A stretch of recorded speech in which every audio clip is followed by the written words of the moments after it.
اور فرزندانے کا سوال سے مخاطب ہوں، نعرے کا جواب دیجئے، نعرہ تکبیر، نعرہ تکبیر، نعرہ تکبیر، المدد المدد، المدد المدد، رہنما رہنما،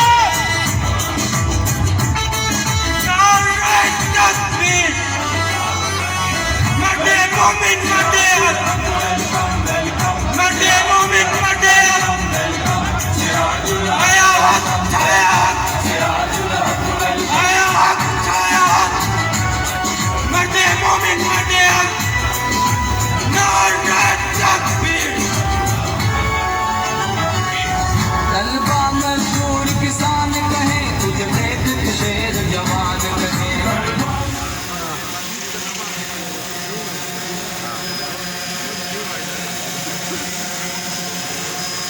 الحمد لله رب العالمين والعاقبة للمتقين والصلاة والسلام على رسوله محمد وآله وأصحابه أجمعين. أما بعد فأعوذ بالله من الشيطان الرجيم. بسم الله الرحمن الرحيم. يا أيها الذين آمنوا اتقوا الله حق تقاته ولا تموتن إلا وأنتم مسلمون. صدق الله العظيم.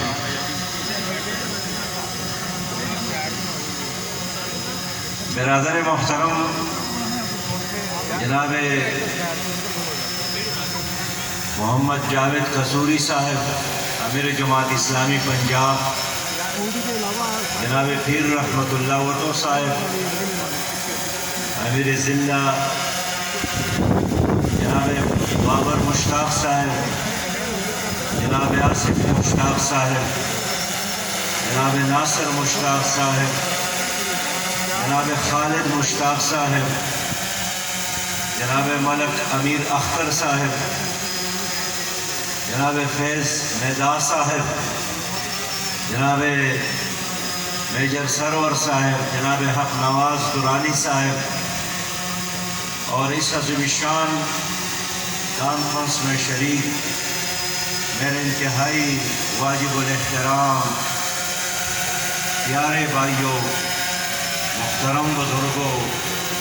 پرعزم اور پرجوش سربکف نوجوان ساتھیوں، السلام علیکم ورحمۃ اللہ وبرکاتہ۔ جناب حاجی مشتاق احمد صاحب رحلت پر ہوئے اور وہ ہم سے جدا ہو گئے تھے۔ وہ ایک خوش قسمت انسان ہے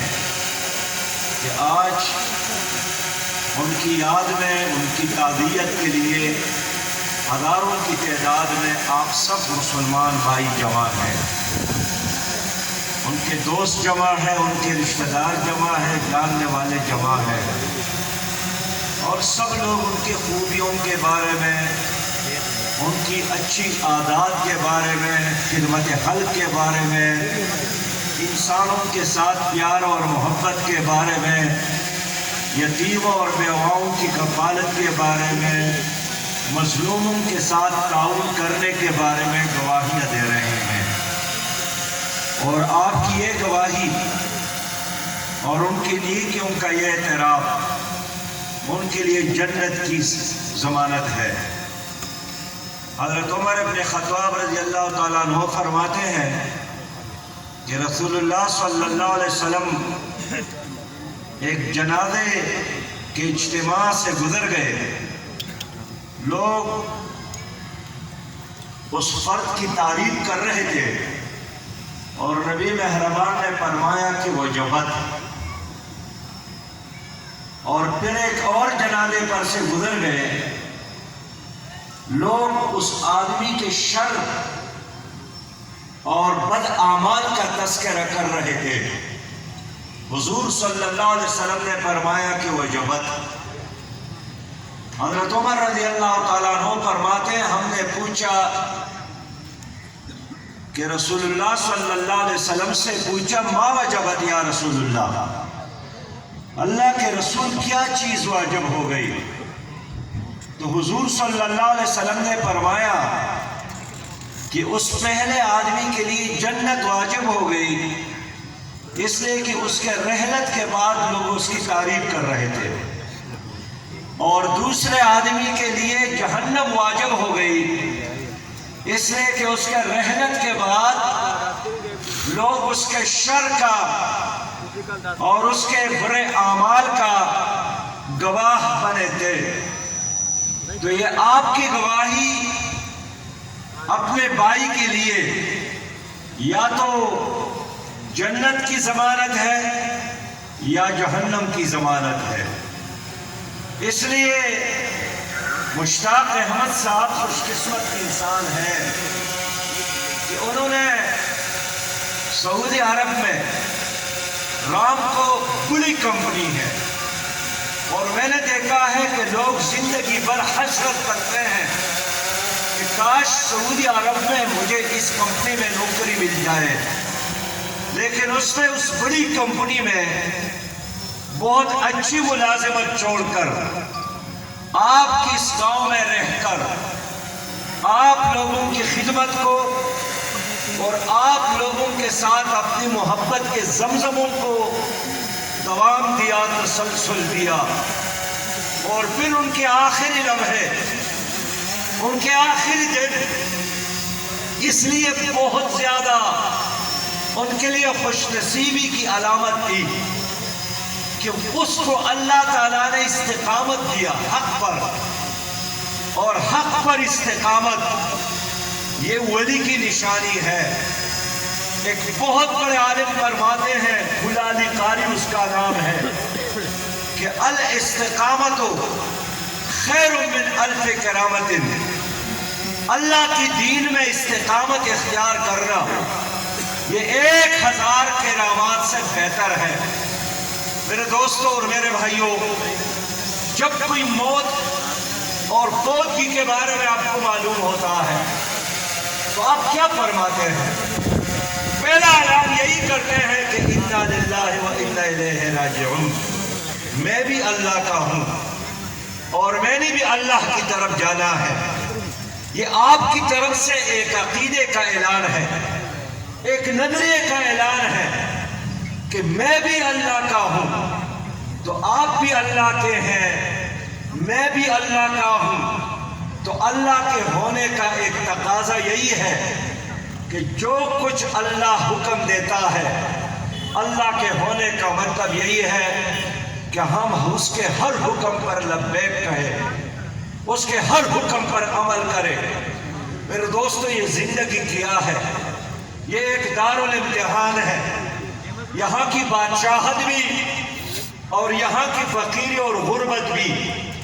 یہاں کی پہلوانی اور اچھی صحت بھی اور یہاں کی بیماری بھی، ہر چیز فانی ہے۔ انا للہ و انا الیہ راجعون، ہم سب نے اللہ کی طرف جانا ہے۔ میرے اوپر واجب ہے کہ میں آپ لوگوں کو وہ پیغام پہنچا دوں جو میں نے خود اسکول کے زمانے میں قبول کیا، اور اس پیغام کو سننے کے بعد میں نے اللہ رب ذوالجلال کو گواہ بنا کر اقرار کیا کہ میرے ساتھ زندگی میں جتنی بھی لمحات ہیں، اللہ رب کریم میں اسی کام کے لیے اور اس مقصد کے لیے لگاؤں گا جس کا دروازہ اللہ نے میرے اوپر کھول دیا ہے۔ اور وہ دروازہ کیا ہے؟ وہ دروازہ یہی ہے کہ میرے بندے، میں نے آپ کو اپنی بندگی کے لیے پیدا کیا ہے، پاکستان کے کسی وڈیرے اور جاگیردار کی بندگی کے لیے نہیں، پاکستان کے کسی سرمایہ دار اور کسی ٹگ اور کسی سیاستدان کے غلامی کے لیے نہیں۔ میری زندگی کا مقصد وَمَا خَلَقْتُ الْجِنَّ وَالْإِنسَ إِلَّا لِيَعْبُدُونَ، میں نے جنات اور انسان کو پیدا کیا ہے اس لیے تو میری بندگی کرے۔ بس میرے دوستو، میرا ایمان ہے آپ سب مسلمان ہیں، آپ سب نے لا الہ الا اللہ محمد الرسول اللہ کا اقرار کیا ہے اور ایک بار پھر اقرار کرتے ہیں کہ لا الہ الا اللہ محمد الرسول اللہ، اس کلمے کا مطلب یہی ہے کہ اللہ کے علاوہ اور کوئی الہ نہیں ہے اور محمد الرسول اللہ اللہ کا آخری رسول ہے۔ آپ لوگوں نے جب اس پر ایمان لایا تو آپ آزاد ہو گئے، انسانوں کی بندگی سے آزاد ہو گئے، بتوں کے بندگی سے آزاد ہو گئے۔ آپ کو یاد ہوگا آپ کے بھی والدین ہیں، آپ سے بڑی محبت کرتے ہیں، جب آپ گھر نہیں آتے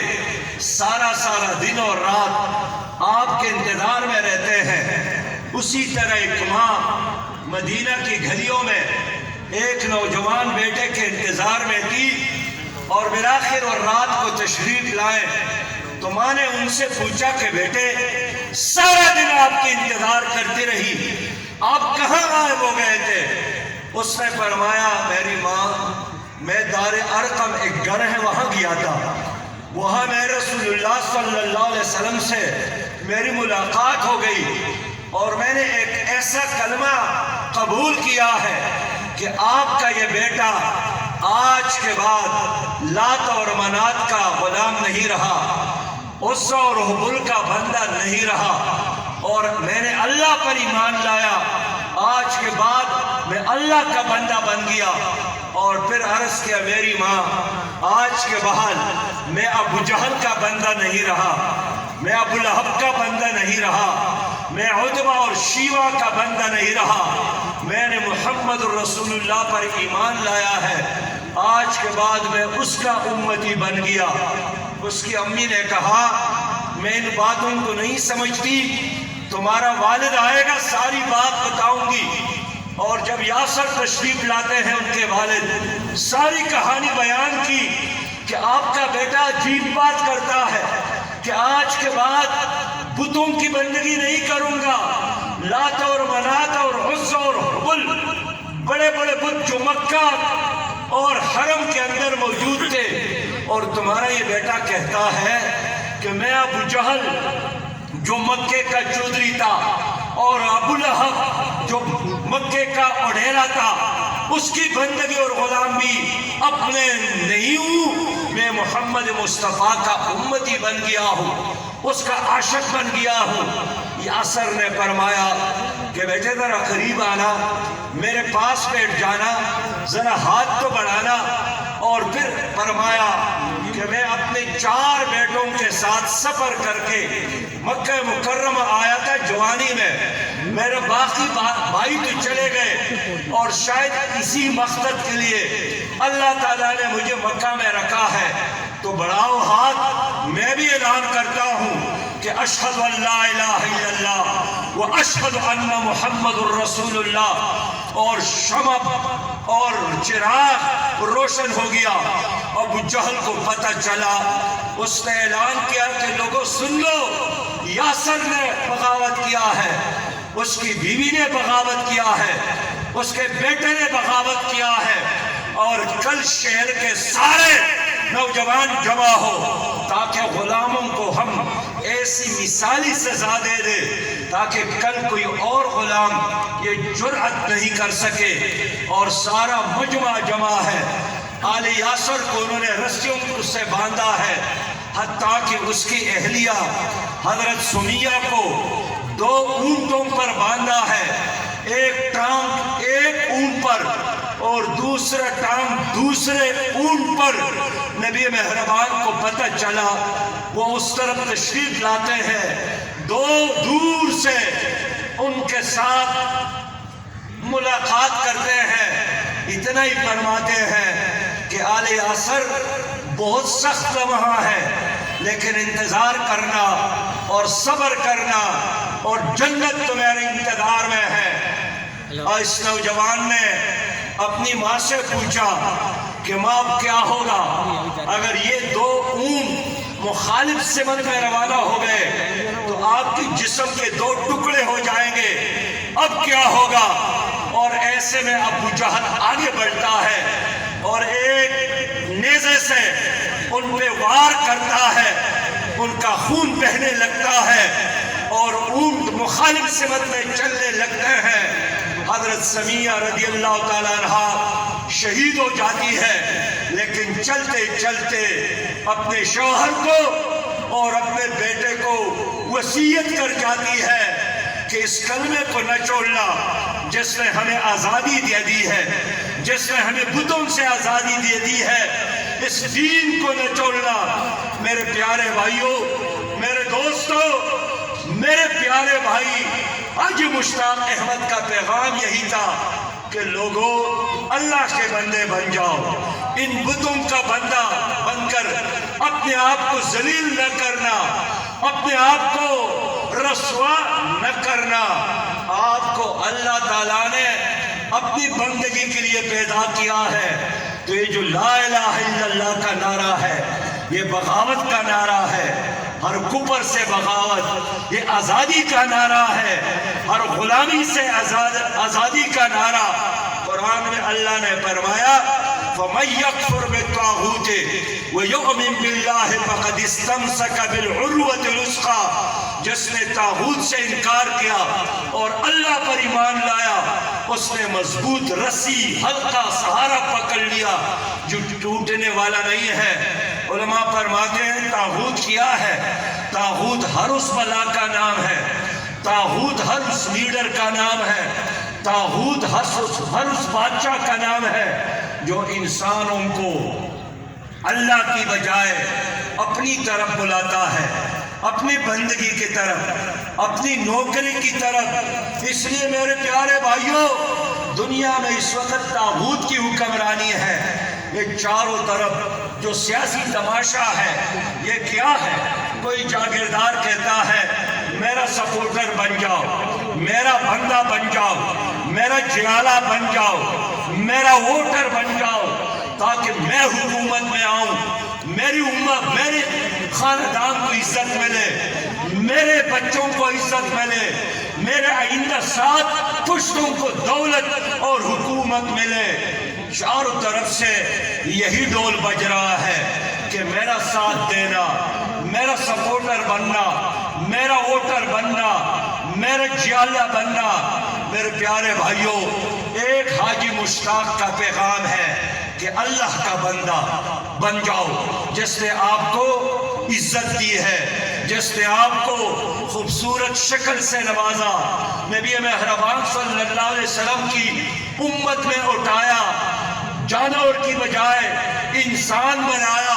جس نے تمہارے اوپر آسمان کو چھت بنایا، جس نے تمہارے لیے زمین کو فرش بنایا، جس نے تمہارے لیے دریاؤں کو چلایا، جو تمہارے لیے بیج سے گندم بناتا ہے، مکئی بناتا ہے، چاول پیدا کرتا ہے، پھل ان سے نوازتا ہے، پھول ان سے نوازتا ہے، جس نے خدا کے بندے آپ کے آنکھوں میں بینائی دی ہے، جن کے حکم سے آپ کے دونوں کان سن رہے ہیں، جن کے حکم سے تمہارا دل دھڑکتا ہے، جن کے حکم سے تمہارے دونوں پاؤں تمہارا بوجھ برداشت کرتا ہے، جن کے حکم سے تمہارے دونوں ہاتھ تمہارے ہم وقت ہو کر آپ کی تابعداری میں لگا ہے۔ مشتاق صاحب کا پیغام یہی تھا کہ اس کا بندہ بن جاؤ، پڈیروں، خوانین، جاگیرداروں، چوکیداروں اور ان سیاستدانوں کی بجائے اللہ کی بندگی اختیار کرو۔ مشتاق صاحب ساری امت محنت کرتے کرتے کرتے اسی فکر کے ساتھ اس دنیا سے رحلت کر گئے۔ تو میں اب آپ لوگوں سے پوچھتا چاہتا ہوں کہ آپ لوگ اللہ کی بندگی کے لیے تیار ہیں کہ نہیں ہیں؟ اللہ کے راستے پر چلنے کے لیے تیار ہے کہ نہیں ہے؟ یہی جناب مشتاق احمد کا پیغام تھا۔ میرے پیارے بھائیوں، میں جانتا ہوں آپ کے ملک امیر صاحب نے جن مشکلات کا ذکر کیا، تکلیفوں کا ذکر کیا، غربت کا ذکر کیا، بے روزگاری کا ذکر کیا، مہنگائی کا ذکر کیا، بد امنی کا ذکر کیا، یہ تمام